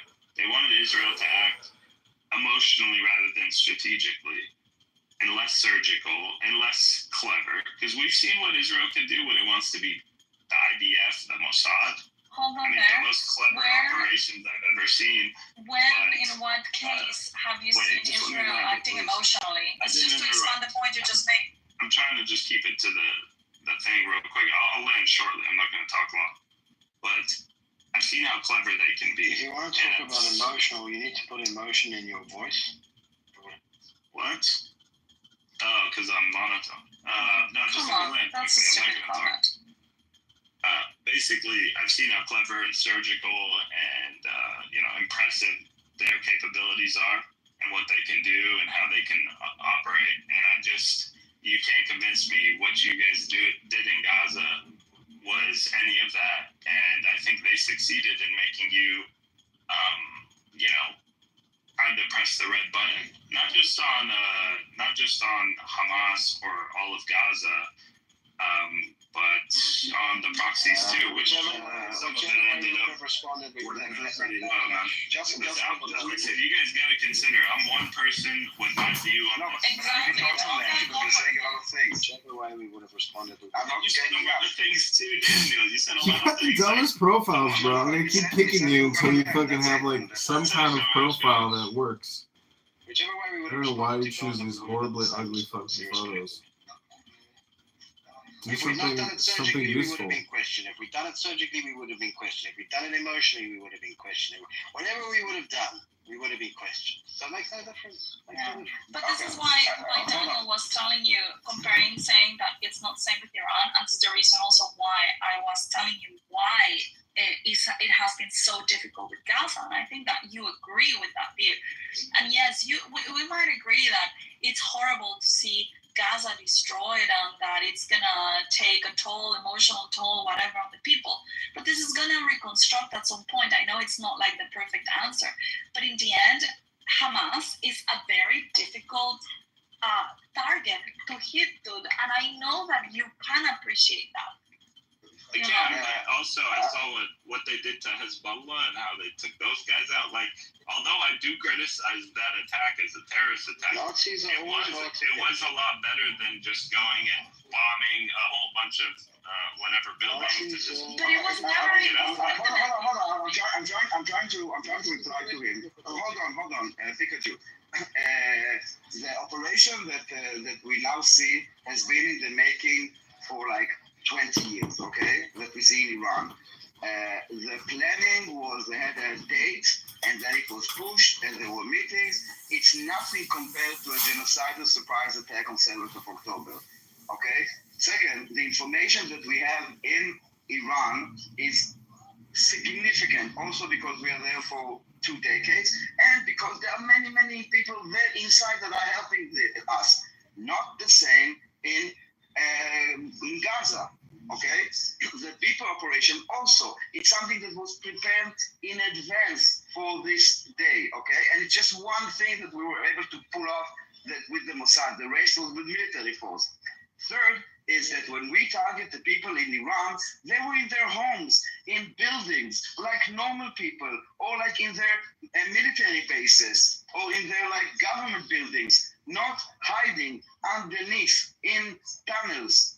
They fucking wear uniforms. We see their like airports. We see their like bases. So if you want to make a comparison for yourself, you cannot just take like one field in a huge table and say, okay, here they were precise, here they were not, so they can do it. For yourself, you need to put like more things into this equation. Like context matter. And you cannot taking things out of context. My friend, you are just manipulating yourself. You're proving yourself a point when you're saying, I'm just ignoring everything else and I'm focusing only on this, and this enough proves to me something. You cannot do this. You gotta understand, like, the whole, like you said, it's different, right? And I agree, Iran and Gaza are different. But in some cases, Hezbollah and Gaza are similar. You say, they're not wearing military uniforms in Gaza. Hezbollah's not doing that. And, they're hiding weapons in houses. Hezbollah's also doing that, and so is Hamas. And, they're hiding in tunnels. Hezbollah's doing that. There's just I just know, like, that the way Israeli security, intelligence, and how thorough it is, that if you wanted to pull off an extremely surgical operation to cut the heads off of Hamas and do this, that, and the other in Gaza, you would have been able to do it. And they probably had similar clandestine operations to the Patriot attack on Hamas members, right? So you think we just chose not to use it for like 18 months, looking for Sinwar, like by foot? We just chose not to do this? there are. And also, if you take the heads of the Hamas, if you take the heads of the Hamas, it doesn't topple the organization. It doesn't, like, they will just replace it with another one. It's really not the same. And also with Lebanon and the tunnels, it's not the same infrastructure as in Gaza. Like, the complete city has this underground Gaza underground. It's not the same when they're kind of carving in a mountain and hiding there. And yes, in Lebanon also some destroyed. But also you need to take into context every single situation, right? It's on a one-on-one basis. I get what you're saying, Jack, and I think that you're trying to make the case of like, okay, if Israel is so surgical and they have proven that they're so surgical, why weren't they able to make the same thing in Gaza? And I get your point, but you also are missing context here because so the thing with Gaza, even though it was like in the making for a lot of years, the whole temperature, heating was for a lot of years and decades. The conflict is for decades. These wars started on the 7th of October. And in this case, in the case of Gaza, I mean, when you compare it to Iran has been 20 years in the making, the operation. In Hezbollah, it was 9 years in the making. In Gaza was reactionary. So Gaza, Palestinians and Hamas broke into Israel, took the lives of like 1,500 people, took like 400, 500 hostages. There is no in the making and planning. Everything is more emergency, right? I mean, like your ability to actually plan for something is non-existent, not even limited. It's just non-existent. So you need to act with what you have. And what they had in that moment was exactly that. It's like, okay, where are the Hamas headquarters? Who are the Hamas people, the militants? Let's get our hostages back. Let's bring down Hamas. Let's restore control in Israel. So it was a lot to deal with in a very short time. Now, you're saying Israel has not been surgical in Hamas. If you, let's try to, my niece is currently learning math, and I am remembering a lot of things now. So, for example, when you do a division, they make her do something that it's called like the proof. So you do the division, and then you have to prove that it's right by making the multiplication. So let's try to prove the point that they are not being surgical by doing the opposite. So if they were not surgical, don't you think that the war would have already been over, I don't know, in 2 months? Why do you think that it has taken them 2 whole years, 2.5 years of dragging this shit to get the hostages back, to bring Hamas down? Do you think it's because they are incompetent? I don't think the IDF is incompetent. Or do you think it's because they actually want to do as little harm as they can, and they are actually being surgical?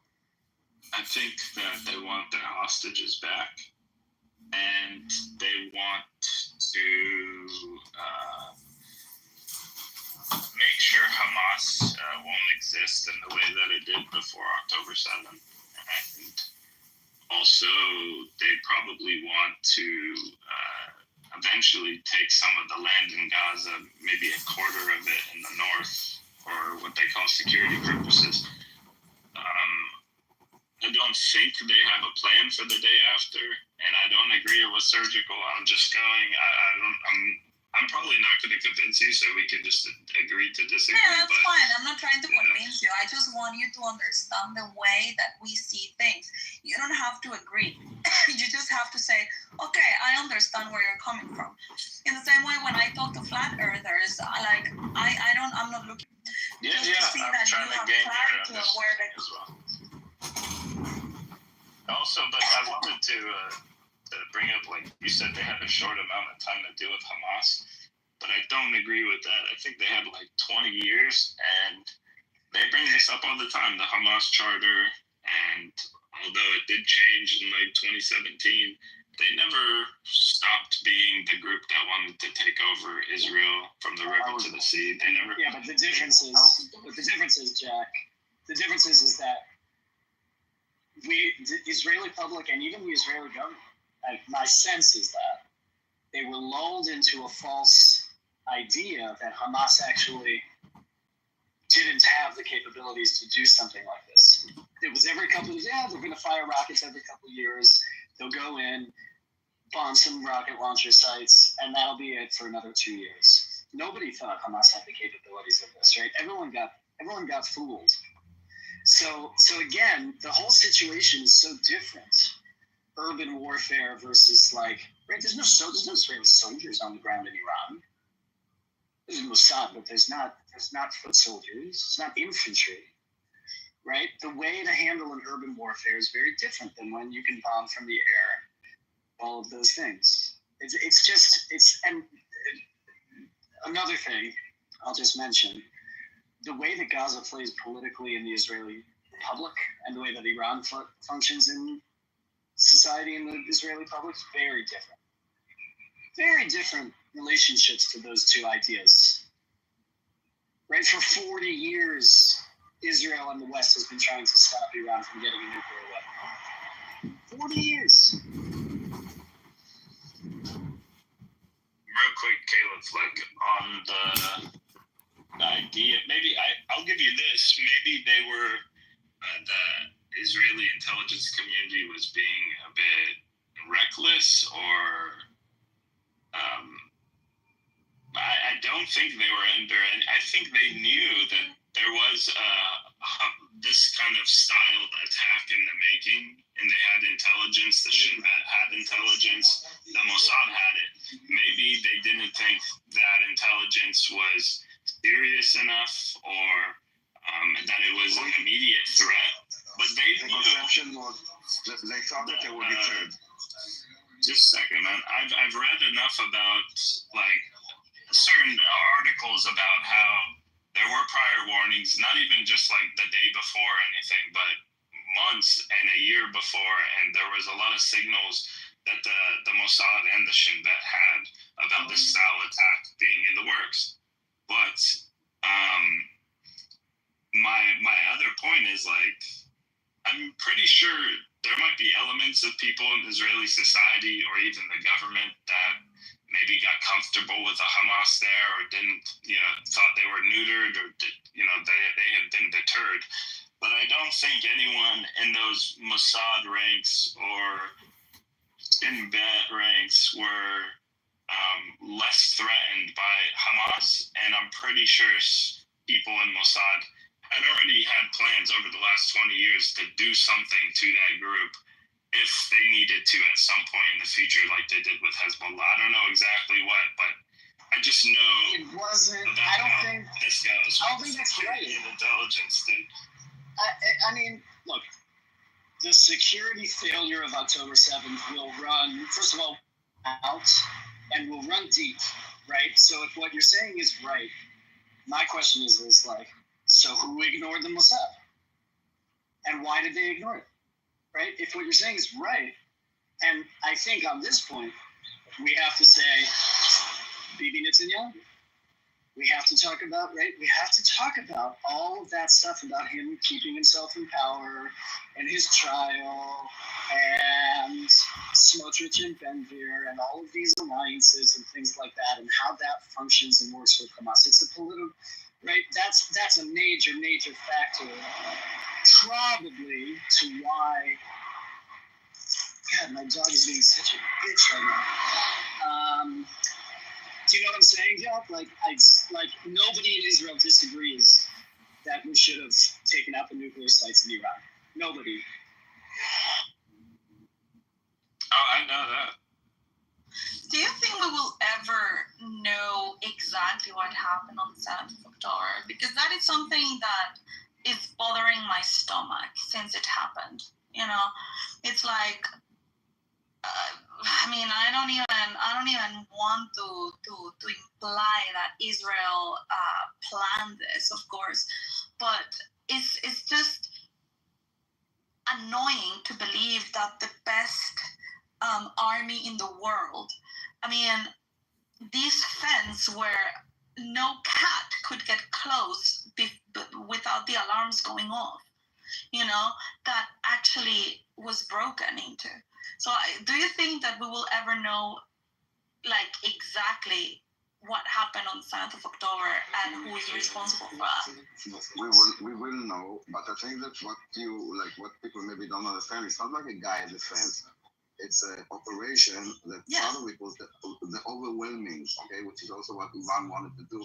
Because, we have the Iron Dome, but you can pass the Iron Dome if you overwhelm it with 1,000 rockets. So when thousands of thousands go inside in different locations in the fence and sending drones to the first attack that they did is basically on the defense, meaning on the eyes and ears.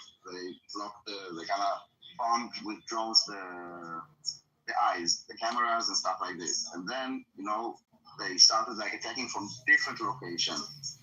And this is how it started basically. And there are now investigations for each location separately about everything that has happened after the attack. And then they will do also investigation internally of the information.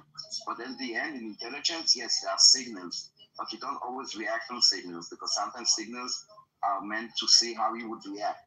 So if, for example, you would, they would kind of go all to one place and then react, then they would know that we see that, for example. So you don't always act on signals. And yes, the thought was that they are deterred.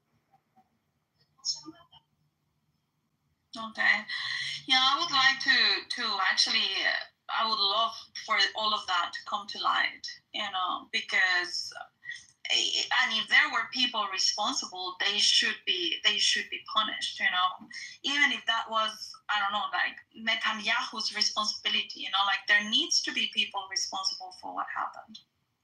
It's not always about punishment because sometimes it's not someone did something that he was supposed to, but you do learn from it, and this is why we do the investigation, not in order to go and hang someone and find, okay, we now know who to blame. That is not the point. The point that we want to do is to see how we can improve from it. What did we miss? What enough? I think it basically is more about thought process, how you conceive Hamas, or how do you understand the connections or abilities, or even import of weapons, or stuff like this.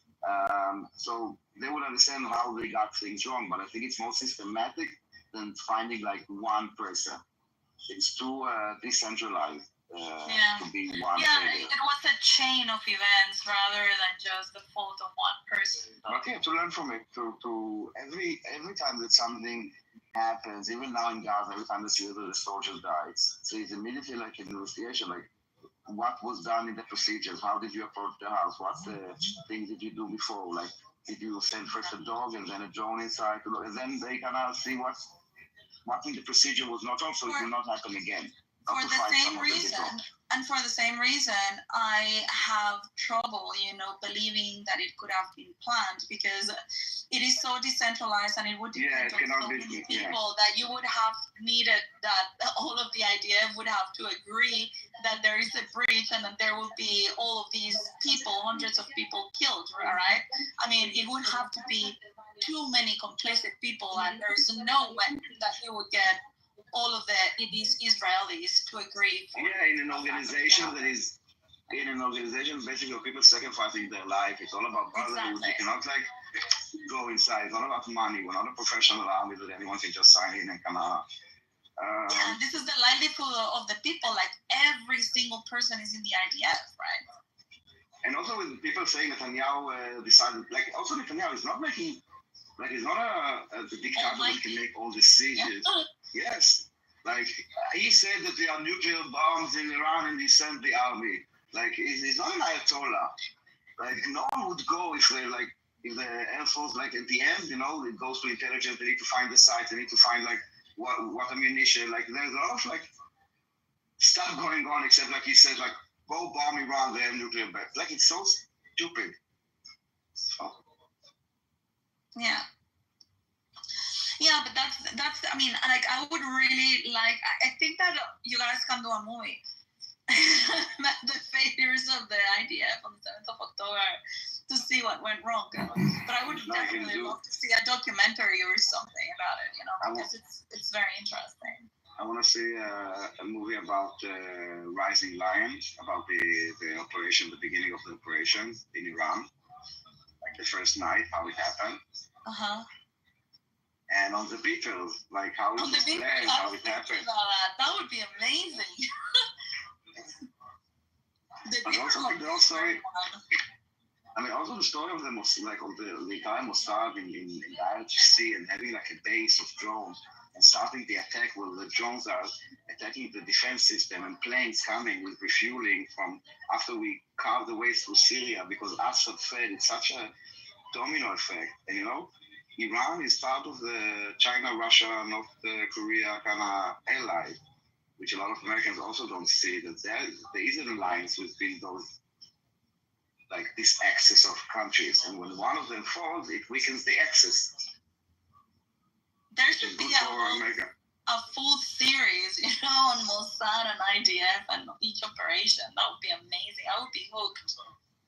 I don't know. Lately, Mossad is a bit too public. I don't like it so much.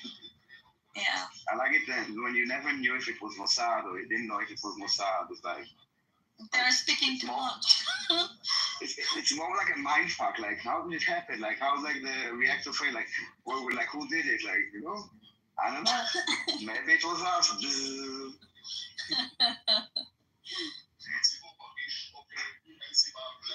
Yeah, but this thing with those the guys to do with the hand.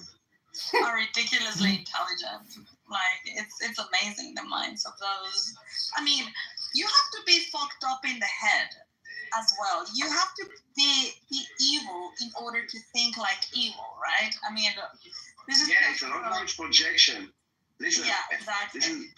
It's all of this. Also, this that they say that we like imperialist and greater Israel. Now, the thing is that with this entire greater Israel, like in Judaism, for example, we cannot force convert people. Okay, this is something that Muslims can do, or even Christians can do. So let's say we take over the entire Middle East. And then what? We are like, I don't know, 7 million Jews spread out the entire Middle East, like ruling over those Muslims because we will not convert them. Like, it doesn't work. Like, it's just, I don't see how it can happen. Even if we wanted, we cannot keep such a land. We're not enough people. Yeah, but that's just logistics, Daniel. It can be fixed. Yeah? Like, why? Like, but that's the thing, but why would we do it? To control them? Like, what would we get out of it? Like, it's not, I don't know, it's weird. Security. The what? Why? You'll get more safety and security.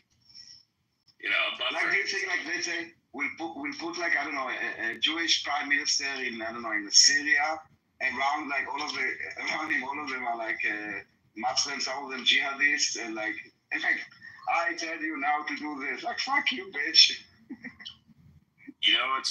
What's actually kind of ironic is the fact that you guys don't convert people, or let's say you don't bring those people you conquered into your fold. It's almost worse. Worse? Yeah. What do you mean? Well, this is the mentality. This is the mentality of a colonizer, right? Well, Dude, this is just ridiculous. Okay, maybe it's Why not be pluralistic? Why not be pluralistic? Okay. Dogs. Okay. How would you feel? Ready? All right. Let's say this unnamed empire comes to your land and conquers you, and they say, this is our land now. We're gonna be this is part of our empire. You will have protection from this empire, and you will be one of its people now. Well, And of course, you might want to say, no, this is my land or whatever, but they come in, they're strong enough to just take it. You're better off than if they just leave you like as a, empireless, unprotected person. That's not the way empire. That's not the way empire works. At least not in antiquity. That's not the way empire works. The way empire works. but he's doing a thought experiment. Let him cook. Yeah, it's the way that empire controls minority cultures is to separate them and divide them, not to create pluralistic societies, right? Empires don't want to create pluralistic societies. They want to create monolithic societies. just saying that it's better. Like, I'd rather be a second-class citizen than not a citizen of the empire. You know.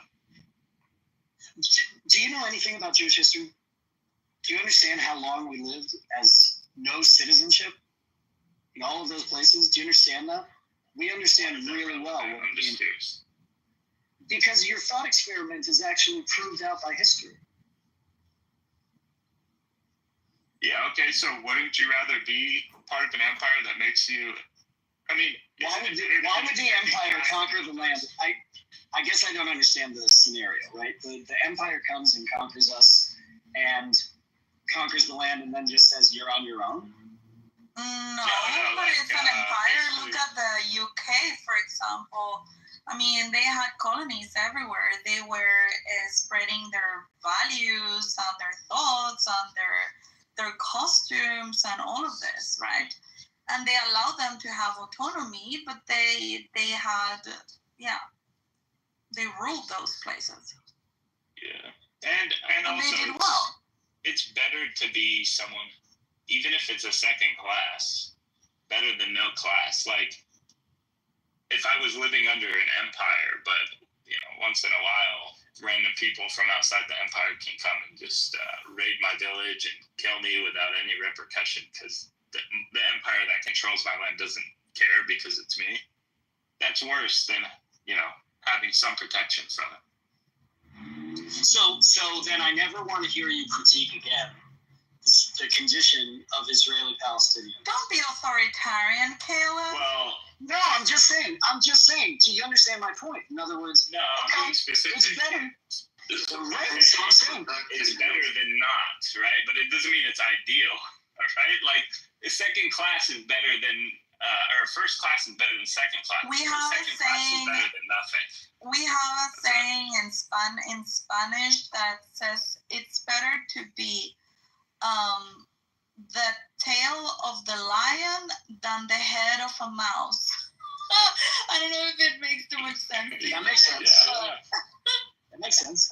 Okay, so then, Jack, it would be better. So no two-state solution. Let's just conquer the entire land and have the Palestinians be second-class citizens. How do you think about that? What do you think? Wait, sorry, say that again. No two-state Okay, solution. it's better to be first-class citizen, right? But in the absence of that, better to be a second-class citizen. So let's have Israel just annex everything and keep the Palestinians as second-class citizens. That would be better than what they have now, isn't it? Dude, it would be 100%, and a lot of Palestinians agree with that. A lot of Palestinians agree with that, but a lot of them also want to kill the Jews. Well, the thing is, too, like, you don't even have to give these people voting rights in terms of Knesset. You can give them local voting rights. Okay, maybe a mayor, you know, the person who might Puerto Rico, have some just like Puerto representation Rico, there. the But, US. yeah, I mean, that's way better than the status quo today. And everyone thinks You sound like a radical right-wing Zionist, Jeff. No, I'm just saying, like, that's how bad it is. Sort out Like, our plan. We're working on him. listen, the solution at this point, it's like really just whatever, in my eyes, the Israelis can dictate a lot. They can dictate whether they want to annex, whether they don't want to, whether they want to stay here in the West Bank, whether they don't want to. And everything points in the direction of with just all we're kinds keeping of crazy this territorial information, make it control. harder to figure out what's And real, to what's me, not. I'm just thinking long term, That seems to be it's not sustainable to just keep, in the you know, a sizable population like that. In the schools as well, you know, like That's true. They should have some rights, like, from the state. Well, I think that's true, and also I think you're a little bit giving into effectively, like it's such a everybody great considering phrase. like they're not Use trying it to be a already today, right? newsman. To sort of to the bigotry of low expectation. Everybody's trying to be like a journalist, Like, a news yes, there should person. be things But they don't want granted any from of the the Israeli state, liability. They don't and want to have there any should be journalistic integrity. behaviors and They don't want to do initiatives any within research. Palestinian So society they'll to have prepare on themselves, anybody, and then you'll right, be able to say, for I some just other like to different have future. on everybody. And I if, want right, to and hear if you say, oh, everybody's opinion, occupation, and you I can't want to do leave it, it up to right? the audience. Well, then you're just giving up all control. You're saying Palestinians are stupid. You're saying they don't have capacity. And just I know you don't believe anybody up and say, yeah, go right ahead. No, I'm saying they're up against the superpower and they don't have to negotiate any terms in their favor. All their worth in this conflict is literally their body numbers on the ground. All they have to do is say no more violence, and then they get leverage. But also right now, it is kind of like perfect. No person, you're not gonna do this shit all the time, dude. You spend 2 seconds in the room, you're not gonna interrupt. You need to control your fucking nervous system. You drive me crazy, and you make my nervous system go like crazy. So anyway, like right now is the perfect soil, you know, for this to happen, because Palestinians have been bent over so much right now that, as Jack says, they're willing to take whatever at this point, right? So right now is the perfect moment to like say, okay, they're gonna take whatever it is. So let's give them, I don't know, the state or whatever and the protection, but you know, I mean, like let's treat them well, but let's make them part of our country, you know, and they will be well behaved if they see that they are going to be better off, you know, under Israeli control, with houses and healthcare infrastructure and internet and access to an airport and ports and everything else, that they can have a normal life versus having their whole Gaza destroyed.